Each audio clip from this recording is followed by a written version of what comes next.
bukan hak istimewa. Dengarlah firman ini yang diucapkan Tuhan tentang kamu, hai orang Israel, teriak Amos, tentang segenap kaum yang telah kutuntun keluar dari tanah Mesir. Hanya kamu yang kukenal dari segala kaum di muka bumi. Sebab itu aku akan menghukum kamu karena segala kesalahanmu. Perjanjian itu mengandung arti bahwa semua orang Israel adalah pilihan Tuhan dan karena itu harus diperlakukan secara layak. Tuhan tidak sekedar campur tangan dalam sejarah untuk memenangkan Israel, melainkan untuk menegakkan keadilan sosial. Inilah jaminan Tuhan dalam sejarah dan jika diperlukan, dia akan menggunakan tentara Asyur untuk menegakkan keadilan di buminya sendiri. Tidak mengherankan, kebanyakan orang Israel menolak ajakan Nabi untuk masuk ke dalam dialog dengan Yahweh. Mereka lebih suka agama kultus yang tak banyak syarat, entah di kuil Yerusalem atau dalam kultus-kultus kesuburan Kanaan. Demikianlah keadaannya untuk seterusnya. Agama kasih sayang hanya dianut oleh segelintir orang. Kebanyakan penganut agama sudah puas dengan sekedar peribadatan yang bersifat lahiriah di sinagoga, gereja, kuil, dan masjid.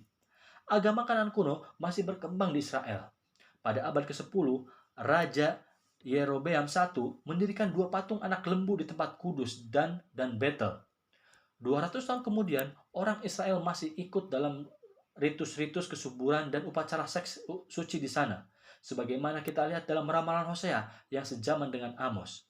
Sebagian orang Israel tampak berpendapat bahwa Yahweh mempunyai seorang istri, seperti halnya dewa-dewa lain. Para arkeolog belakangan ini telah menemukan prasasti yang ditujukan kepada Yahweh dan Asyeranya. Hosea merasa amat terganggu oleh kenyataan bahwa orang Israel melanggar pasal-pasal perjanjian yang menyembah tuhan-tuhan lain, seperti Baal. Sebagaimana semua nabi baru, Hosea menaruh prihatin terhadap makna batiniah agama. Dia membuat Yahweh berfirman, sebab aku menyukai kasih, hesed, dan bukan korban sembelihan, dan menyukai pengenalan akan Allah, Dat Elohim, lebih daripada kurban-kurban bakaran. Yang dimaksudkannya bukanlah pengetahuan teologis. Kata dat berasal dari kata kerja dalam bahasa Ibrani yada, mengenal, yang memiliki konotasi seksual. Sebagaimana J menyatakan bahwa Adam mengenal istrinya, Hawa. Dalam agama orang Kanaan kuno, Baal mengawini bumi dan manusia merayakan ini dengan ritual orgi. Tetapi Hosea bersikeras bahwa sejak adanya perjanjian itu, Yahweh telah menggantikan posisi Baal dan mengawini orang Israel. Mereka harus mengerti bahwa Yahweh lah, bukan Baal, yang membawa kesuburan tanah. Dia masih merayu Israel seperti seorang pencinta, bertekad untuk memikatnya dan memalingkannya dari Baal yang menggodanya. Maka pada waktu itu, demikianlah firman Tuhan, engkau akan memanggil aku suamiku, dan tak lagi memanggil aku Baalku. Lalu aku menjauhkan nama para Baal dari mulutmu. Maka nama mereka tidak lagi disebut. Jika Amos menyerang kejahatan sosial, Hosea justru memikirkan hilangnya dimensi batin dalam agama orang Israel. Pengenalan Tuhan dikaitkan dengan Hesed yang menyiratkan penyesuaian batin dan keletakan dengan Yahweh yang mesti melebihi ketaatan lahiriah. Hosea memberi kita wawasan mengejutkan tentang cara para nabi mengembangkan gambaran mereka tentang Tuhan. Pada awal karirnya, Yahweh tampaknya telah mengeluarkan sebuah perintah yang mengejutkan. Dia menyuruh Hosea untuk pergi dan mengawini seorang pelacur, Esed Zeunim, karena seluruh negeri telah bersundal hebat dengan membelakangi Tuhan. Akan tetapi, tampaknya Tuhan tidak memerintahkan Hosea untuk menyusur jalan mencari seorang perempuan sundal atau Esed Zeunim. Secara harfiah berarti seorang istri pelacur. Bisa berarti seorang perempuan dengan temperamen yang siap bersetubuh dengan siapa saja atau seorang pelacur bakti dalam kultus kesuburan. Dengan keterlibatan Hosea dalam ritual-ritual kesuburan, maka istrinya, Gomer, tampaknya telah menjadi salah seorang tokoh suci dalam kultus Baal. Dengan demikian, perkawinannya merupakan simbol hubungan Yahweh dengan Israel yang tak beriman. Hosea dan Gomer mempunyai 3 anak yang diberi nama simbolik dan penting. Nama tertua bernama Yizril, mengambil nama peristiwa perang yang terkenal. Anak perempuan mereka diberi nama Loruhama, atau yang tak disayangi, dan adik lelakinya diberi nama Loami, atau bukan umatku. Pada saat kelahiran anak ketiga ini, Yahweh telah membatalkan perjanjian dengan Israel. Kamu ini bukanlah umatku, dan aku ini bukanlah Allahmu. kita akan menyaksikan bahwa nabi-nabi sering terilhami untuk memberikan contoh-contoh drama kehidupan guna menjelaskan keadaan sulit umat mereka. Tetapi tampaknya perkawinan Hosea tidak secara lengkap direncanakan sejak awal.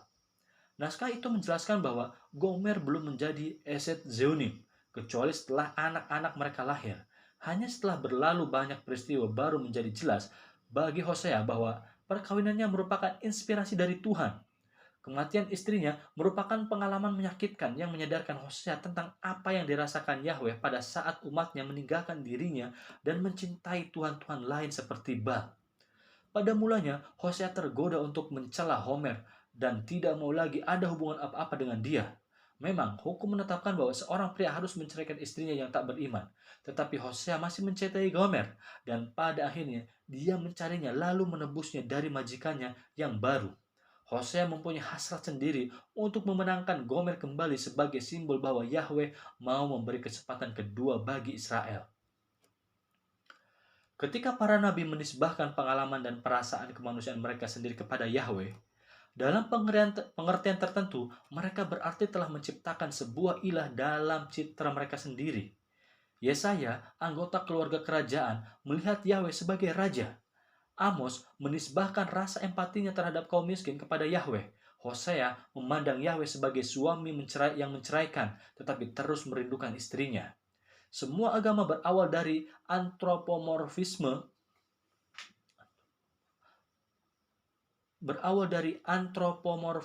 dalam kadar tertentu. Suatu ilah yang sangat jauh dari kemanusiaan, seperti dilukiskan oleh konsep Aristoteles tentang penggerak yang tidak digerakkan, tidak dapat mengilhami pencarian spiritual.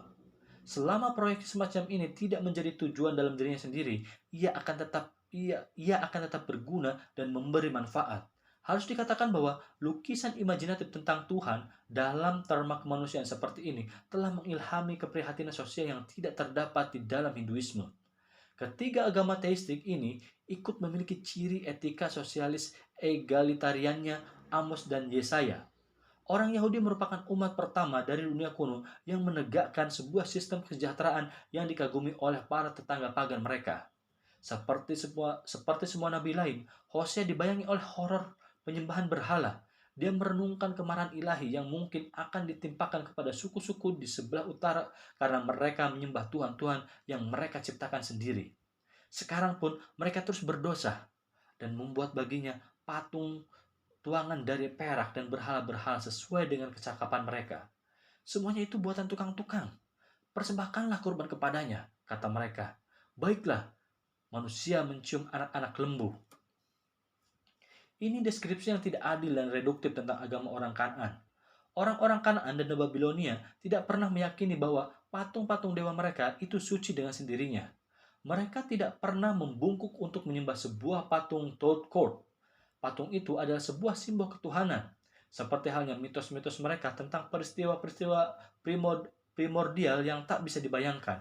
Patung-patung itu sebenarnya dibuat untuk mengarahkan perhatian penyembah melampaui diri mereka sendiri.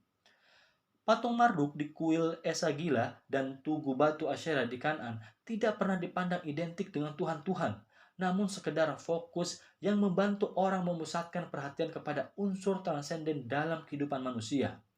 Sungguh pun demikian, para nabi sering mencela tuhan-tuhan tetangga pagan mereka dengan penghinaan yang sangat buruk. Tuhan-tuhan buatan ini, dalam pandangan mereka, tidak lebih dari sekedar emas dan perak. Mereka ditempa oleh seorang pandai besi dalam waktu beberapa jam, dan mereka punya mata tetapi tidak bisa melihat, telinga yang tidak bisa mendengar, mereka tidak dapat melangkah dan malah harus diangkat oleh penyembah mereka. Mereka kasar dan bodoh, lebih rendah daripada manusia, tidak lebih baik dari orang-orangan untuk menakut-nakuti burung di kebun mentimun. Dibandingkan dengan Yahweh, Elohim Israel, mereka adalah Elilim, yakni tiada. Kaum Goyim yang memang mereka adalah orang-orang bodoh dan Yahweh membenci mereka. Pada masa sekarang, kita begitu akrab dengan intoleransi yang sayangnya telah menjadi karakteristik monoteisme sehingga kita tidak memandang permusuhan terhadap tuhan-tuhan lain seperti ini. Sebab sikap keagamaan yang baru, permusuhan terhadap tuhan-tuhan lain seperti ini sebagai sikap keagamaan yang baru. Paganisme pada dasarnya merupakan sebuah keyakinan yang toleran. Kultus-kultus lama tidak